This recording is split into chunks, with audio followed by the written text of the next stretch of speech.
This is the new Mercedes-AMG GT R PRO. Now the normal AMG GT R is already car porn, but this is so much more hardcore that Mercedes has had to put it behind a 30 grand paywall. And in this video, I'm going to be finding out just how extreme it is.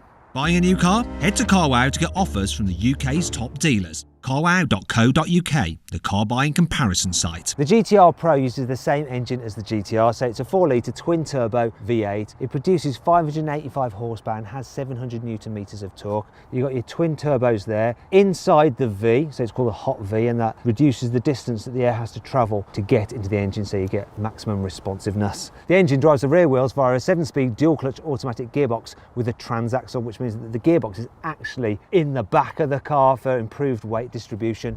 Mercedes says this car will do 0 to 60 in 3.6 seconds, but I'm not so sure it's going to be able to do it today because the track is a bit damp. Pilot Sport Cup 2 tyres, while sticky when hot, quite cold right now, and I'm driving. I've got the car into race mode, I've got the stability control in sport, I've got my specialist timing gear here.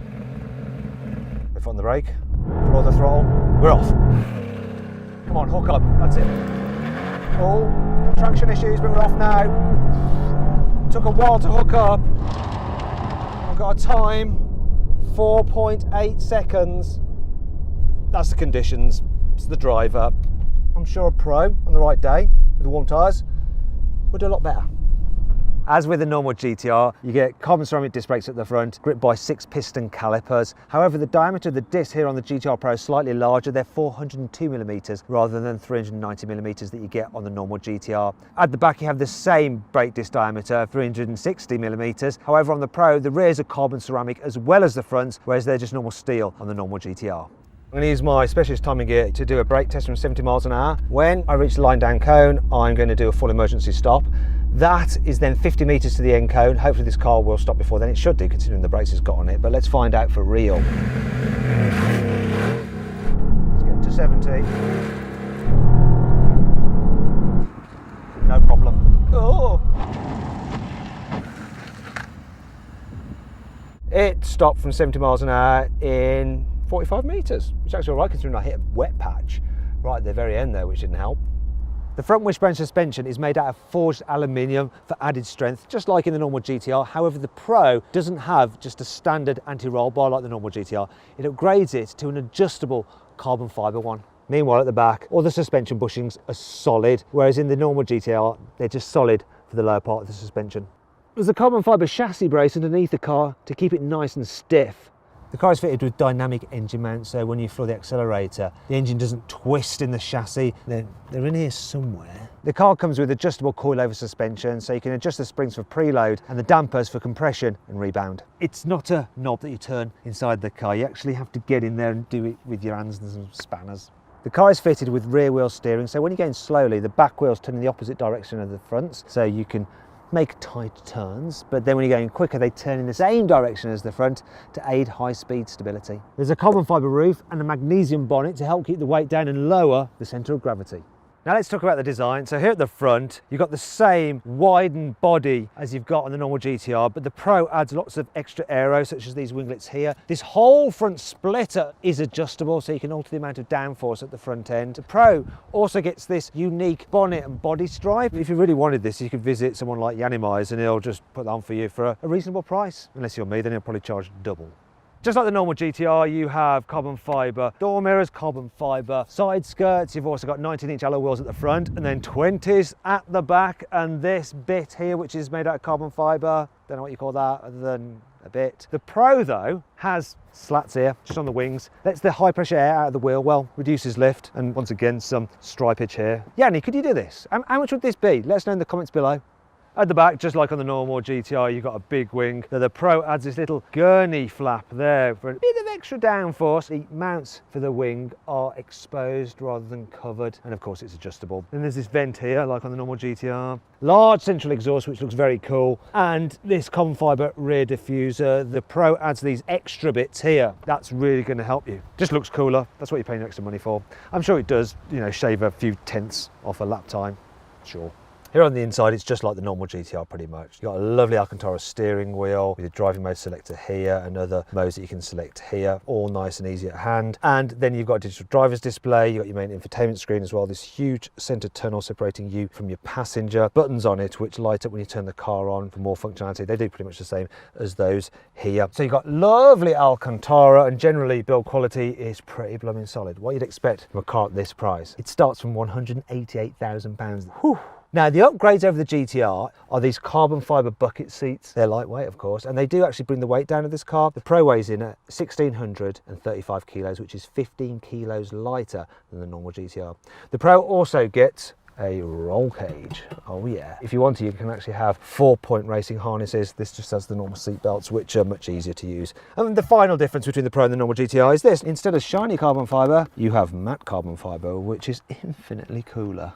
Not that you'd buy a car like this for lugging stuff about, but in case you need to, the boot capacity is actually quite a decent 350 litres. The only problem is that with the Pro, the roll bar gets in the way. On the normal GTR, you could like load it all the way up to here, to the seats pretty much. But unfortunately, it's the price you pay for improved safety. And that brings on to 5 annoying things about this car. While it's great that you can adjust the suspension springs for preload, in order to do that you need to take the wheels off and use some spanners and stuff. You can't just twiddle a knob in the cabin like I prefer to do. What a horrendous childish badge for such a serious car. And that's all I have to say on the matter. If you're foolish enough to open the bonnet all the way to give you excellent access to the engine, when you come to close it, you're not going to get the leverage. You're going to wish that you taller. Can you help me? Social distancing. Thank you very much. Now I should be able to get the leverage. Oh, yeah. These wingback seats are great for holding you in place when you're cornering.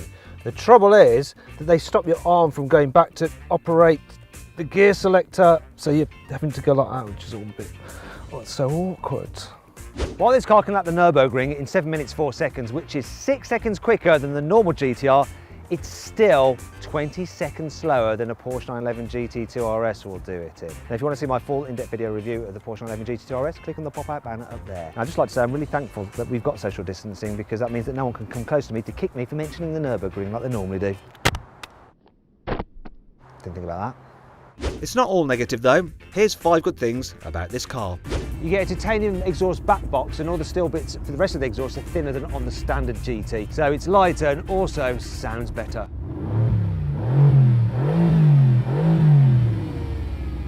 Just like on the GT race cars, when you turn the stability control off, you can then alter the intervention from the traction controls, therefore wheel slip. And there's 9 different settings from on to, oh my God, it's off! All this extra aero on the car gives you 155 kilos more downforce over the standard AMG GT, yet somehow it also has less drag. Probably shouldn't lean on it, it's quite expensive. There's special electrically controlled flaps here, which open when the car needs cooling, but when you need improved aero when you're going fast, they actually shut off, and they're strong enough to stay shut even at the car's 198 mph top speed. The gearing on this car has been specifically set up for the racetrack, so first gear is taller than on the normal GT, yet 6th and 7th are slightly shorter for better high-speed acceleration.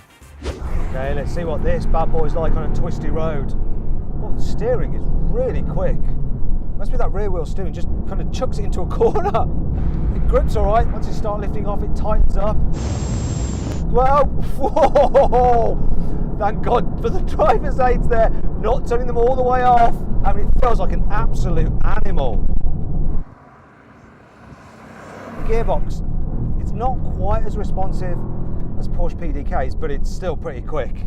You can definitely feel what's going on. It does take some getting used to though, this rear wheel steering. It's like the way you turn the wheel just feels a bit odd, so it turns in and then it stops to really turn in on you. But it does make it agile. Whoa! No, these tyres have got some heat into them. They are good tyres. Considering it's such a brute, I do feel quite confident in it. It doesn't feel quite as agile or as intuitive and pure feeling as a McLaren 600 LT. In fact, if you want to see my full in-depth video review of the McLaren, click on the pop-out banner up there to go watch it. Obviously this is a track-focused car, but you are going to want to drive it to the track. One thing you do notice is that visibility is awful. The view at the back because of that roll cage diabolical. And you sit quite low down, you've got that huge bonnet, so it's hard to tell where the corners of the car are. So when you're in town, it's all a bit scary. You don't want to be catching your front splitter on speed humps or anything like that, because it's super expensive and it's a very low car. Another thing that you notice as well is that the gearbox, sometimes when you're just pootling around town and pulling away, it's a bit jerky. The suspension, surprisingly, is pretty decent over bumps. You wouldn't think it would be, but it seems better than the normal GT. When you go on the motorway at speed, if you need to overtake someone, no problem at all. One issue is the noise though. You get a lot of noise and it's made worse by that roll cage. It just seems to transmit noise and vibration into the cabin. As for the economy, you probably think it'd be dreadful, but 24 miles per gallon, which for what is essentially a race car, it's okay, I guess. One last thing to do, turn all the stability off and see if this thing will slide. Yeah, it does that. This is what this car's about. It's just so easy to do. That's enough of that kind of carry on. Finally, let's talk about the price. So the AMG GT range kicks off at £99,000, but the GTR version is £157,000, and this GTR Pro, £188,000. So is it worth the extra £31,000 for all those upgrades? Let me know in the comments below. So then, what's my final verdict on the AMG GT R Pro? Should you avoid it? Should you consider it? Should you shortlist it? Or should you just go right ahead and buy it? Well, I reckon you should shortlist it. I mean, it really is a very good focused sports car. It's just there are some other sports cars which are a little bit more focused still. While this car can lap the Nürburgring in 7 minutes 4 seconds, which is 6 seconds quicker than the normal GTR, it's still 20 seconds slower than the Porsche 911 GT2 RS will do it in.